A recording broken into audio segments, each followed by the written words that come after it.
Police वालों ने मुझे एक नोटिस दे दी, कहा कि अकबर साहब आप इस पे दस्तखत कर दें। चलिए मैं कर देता हूं कि आप शहर की पुरअमन फिजा को नहीं बिगाड़ेंगे। क्या अब तक मैंने कोई ऐसी बात कही जिससे कि शहर का अमन मुतासिर हो? ठीक है, दे दिए, ले लिया। ये कानून के मुहाफिजीन हैं, मैं कानून बनाने वाला हूं। तो कानून का एहतराम करना मेरी जिम्मेदारी, कानून का इतलाक करना इनकी जिम्मेदारी।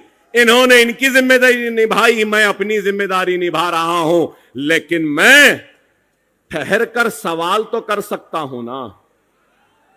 रसूलुल्लाह सल्लल्लाहु अलैहि वसल्लम की शान में एक शख्स ने मुसलसिल गुस्ताखी की, मुसलसिल हमारे दिलों को ठेस पहुंचाई, हमारे आका के का गुस्ताखियों का सिलसिला जारी रखा। और उस शख्स पर आज तक भी उस शख्स की ना गिरफ्तारी हुई, ना वो जेल में गया, ना उसको पुलिस पकड़ी। मगर मैं मुसलमान मालेगांव को आया तो नोटिस मिल गई। क्या ये इंसाफ है? क्या ये इंसाफ है? अरे इंसाफ का तकाजा है कि हर वो शख्स जो मजहबी मुनाफरत फैलाता है और हिंदू मुसलमान के बीच में तफरीका डालता है, उनको बांटता है, उनको लड़ाता है, हुकूमत को और पुलिस को चाहिए कि ऐसे लोगों को गिरफ्तार करे और जेल में डाल दे, ताकि हिंदू और मुसलमानों के बीच में कोई दीवार ना पैदा हो।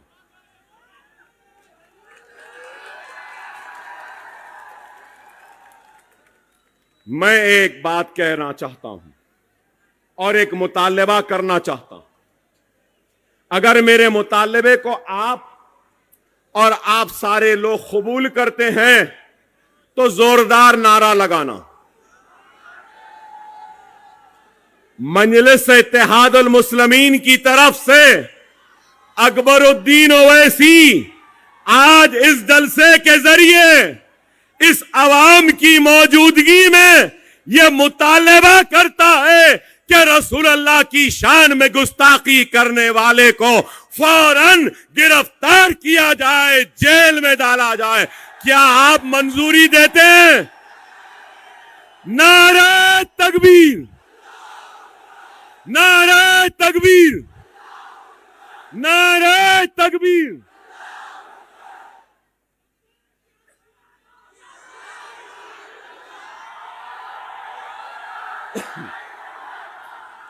हमें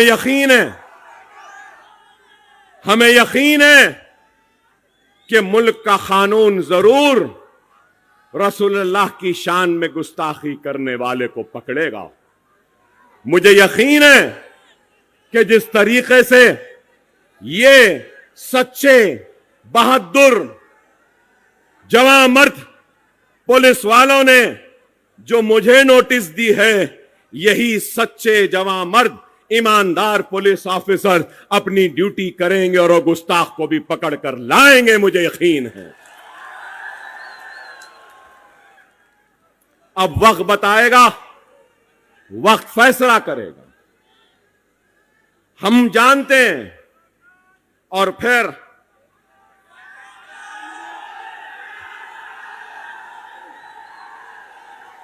आप बताइए कि उत्तर प्रदेश के वजीर आला, उत्तर प्रदेश के चीफ मिनिस्टर ने एक बयान दिया और बयान में कहा, बटोगे तो कटोगे। यहां मीडिया वाले बैठे हैं, मैं मीडिया वालों से एक छोटा सा मशवरा दूंगा आपको। जरा योगी साहब से पूछिए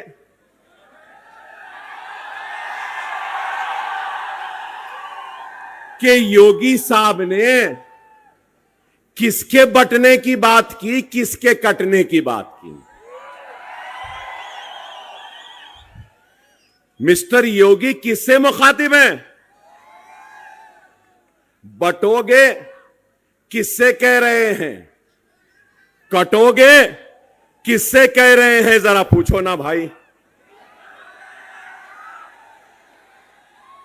मैं ये समझता हूं कि अगर हिंदुस्तान में हिंदू, मुस्लिम, सिख, ईसाई, पारसी अगर बटेगा तो हमारा मुल्क कमजोर होगा। अगर हम सब एक रहेंगे, हिंदू, मुस्लिम, सिख, ईसाई, तो वो दिन दूर नहीं कि हिंदुस्तान दुनिया का सुपर पावर बन जाएगा। सही है या गलत? पता नहीं ये योगी किसके बटने की बात कर रहे हैं, किसके कटने की बात कर रहे हैं। कटवाने की सियासत करने वाले आज बांटने और कटाने की बात कर रहे हैं। बुलडोजर की सियासत करने वाले आज ये बात कह रहे हैं। मॉब लिंचिंग, लव जिहाद के नाम पर काटने वाले ये बात कह रहे हैं। और यही लोग हैं जो मुल्क को कमजोर कर रहे हैं। आप बताइए, दाढ़ी है तो मारते हैं, सर पे टोपी है तो पीट देते हैं, चेहरे पे सुन्नत है तो ट्रेन में गोलियां मार दी गई। क्या सजा है? क्या है गुनाह? सर पे टोपी है, चेहरे पे सुन्नत है। गोश है तो नई बीफ है, कह दिए मार दिए। Mob lynching.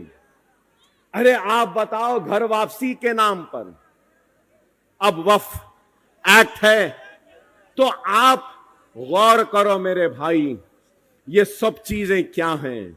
मैं आज इस जलसे से न सिर्फ मुसलमानों से बल्कि मेरे हिंदू भाइयों से अपील करूंगा कि खुदा रहा ये मोदी योगी के बातों में ना जाओ, इस मुल्क को कमजोर होने मत दो। ये मजहब और नफरत की सियासत से एतराज करो और तरक्की के सियासत को थमा लो। आओ हम और तुम मिलकर इस मुल्क को आगे बढ़ाएंगे। लेकिन आज क्या हो रहा है बताइए।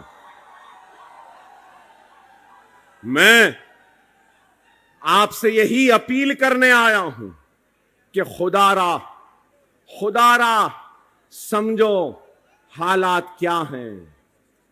हालात क्या हैं? आज आप महाराष्ट्र की सियासत को देखिए, महाराष्ट्र की सियासत को देखिए कि क्या है। मैं हमारे पुलिस ऑफिसर्स से रिक्वेस्ट करूंगा, प्लीज, डिस्टर्बेंस हो रहा है साहब, 10 मिनट है, मुझे बोलने दीजिए प्लीज प्लीज। और मैं पब्लिक से भी रिक्वेस्ट करूंगा कि जो जहां है वहां ठहर जाएं। देखो ये अपनी ड्यूटी कर रहे हैं, ठहर जाओ। 10 मिनट है, मैं खत्म कर दूंगा अपनी तकरीर। समझो 10 मिनट हैं।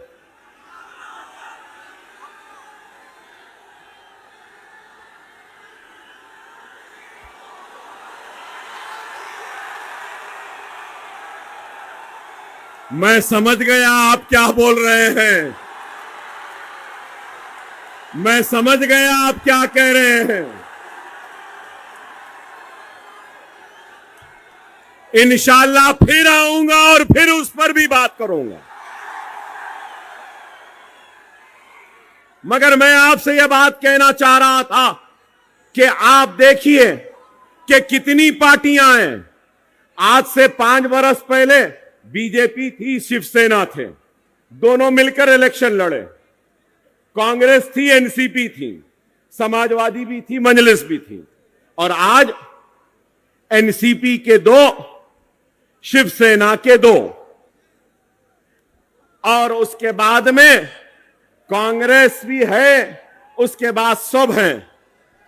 इलेक्शन से पहले मिस्टर मोदी और मिस्टर उद्धव ठाकरे मिलकर इलेक्शन लड़े ना।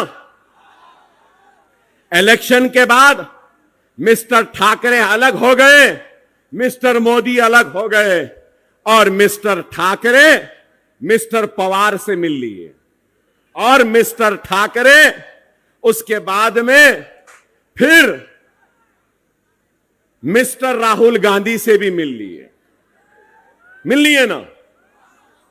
एक सियासी जमात आती है तो उसकी एक आइडियोलॉजी होती है, एक उसकी सोच होती है, फिक्र होती है। ठीक है, मैं आइडियोलॉजी से इत्तेफाक नहीं करता। किसी की हिंदुत्व की आइडियोलॉजी, किसी की सोशलिज्म की आइडियोलॉजी, किसी की सेकुलरिज्म की आइडियोलॉजी, किसी की कैपिटलिज्म की आइडियोलॉजी, क्या इस बात से कोई इनकार कर सकते हैं कि बाल ठाकरे, उद्धव ठाकरे और शिवसेना की आइडियोलॉजी हिंदुत्व की है या नहीं? मीडिया वालों से भी पूछूंगा, है ना? ठीक है भाई, वो उनकी आइडियोलॉजी है। कांग्रेस की आइडियोलॉजी क्या? सेक्युलरिज्म बोलते हैं, अंदर से तो कुछ और उनकी आइडियोलॉजी है। तो अब सवाल यह है कि हिंदुत्व आइडियोलॉजी आज सेक्युलर आइडियोलॉजी के साथ है। तो उद्धव ठाकरे ने राहुल, प्रियंका, सोनिया गांधी और मल्लिकार्जुन खड़गे और पूरे कांग्रेसियों को क्या हिंदुत्व की आइडियोलॉजी का सबक पढ़ाने में कामयाब हो गए और गांधीयों ने हिंदुत्व की आइडियोलॉजी को कबूल कर लिया कि उद्धव ठाकरे से हाथ मिला लिया? जवाब है? कोई जवाब है? नहीं है।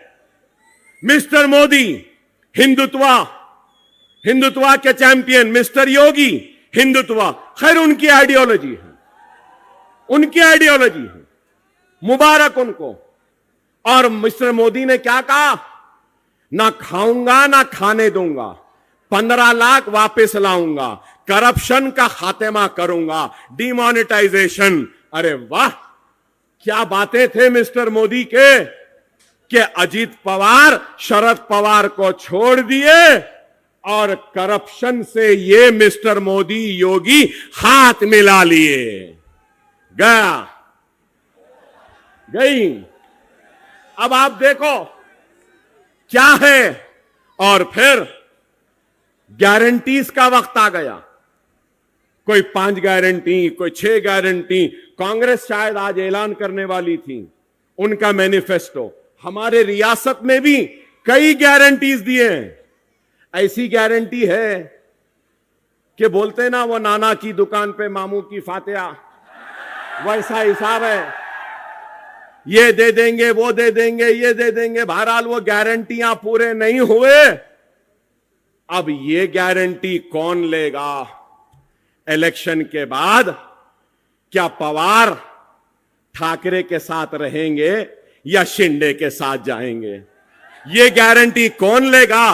क्या शिंदे पवार के साथ रहेंगे या फिर गांधीयों के साथ चले जाएंगे? गांधी क्या गारंटी लेंगे कि वो बीजेपी के साथ नहीं जाएंगे? अरे ये इसकी सियासत में, महाराष्ट्र की सियासत में ना कोई आइडियोलॉजी रही, ना कोई उसूल रहे, ना कोई अक़दार रहे, कुछ नहीं रही। सिर्फ इख्तिदार की कुर्सी होना है। याद रखो, हमारा कोई नहीं है, सिर्फ हम वोट बैंक की तरह इस्तेमाल करते हैं। हमारे पास अपनी आवाज नहीं थी, अपनी जमात नहीं थी। अब आपकी जमात मजलिस है, जिसकी आइडियोलॉजी है आपकी खिदमत, आपकी आवाज, आपकी इज्जत, आपका वक़ार, आपकी शरीयत की हिफाजत, आपके औकाफ की हिफाजत, आपके हक की लड़ाई लड़ना।